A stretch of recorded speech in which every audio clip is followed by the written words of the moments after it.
నమస్తే welcome to 6 TV. Hyderabad పాత బస్తీ బోనాల వేడుకల్లో మంత్రి కోమటిరెడ్డి పాల్గొన్నారు.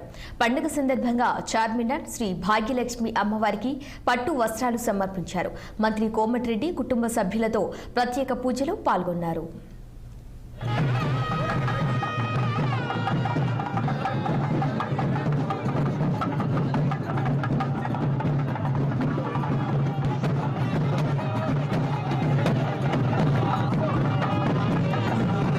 వెంకటరెడ్డి బండి సంజయ్ పైలే కొన్నారు.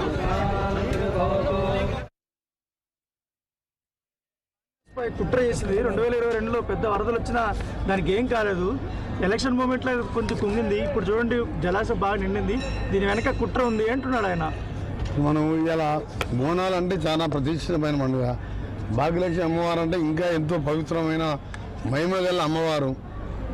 ఈ సమయంలో 9 సీట్లు డిపాజిట్ 3వ స్థానానికి పోయి 7 సీట్లలో డిపాజిట్ అయిపోయిన ఆ పార్టీ వర్కింగ్ ప్రెసిడెంట్ అడిగిన సమాధానానికి క్వశ్చన్కు నేను ఆన్సర్ చెప్పి అవసరం అంటావా? 16 సీట్లల్లో పోయింది. ఇక వాళ్ళు కూడా పార్టీ మీద ఆశ వదులుకున్నారు.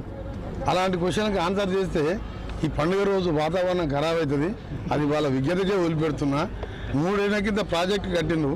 70 ఏళ్ల కింద సాగర్ కడితే ఒక్క గీత పడలేదు. వాగ్రానంగా కడితే ఒకటి గీత పడలేదు. ఇది అందరూ కూడా డిప్యూల కమిటీ నేషనల్ మన NDSA వాళ్ళు రిపోర్ట్ ఇచ్చింది. మాకు రిపోర్ట్ క్యాబినెట్ మినిస్టర్లు అందరికీ కూడా మాకు సర్క్యులేట్ చేసినాం.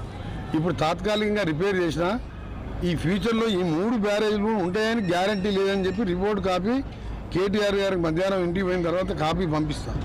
అది దేశ విదేశాలకు ఇచ్చిన ఎక్స్పర్ట్ రిపోర్ట్. అది అన్ని తప్పులు చేసి ఇవాళ దేవుని దగ్గర మీ ప్రశ్న కూడా తప్పు.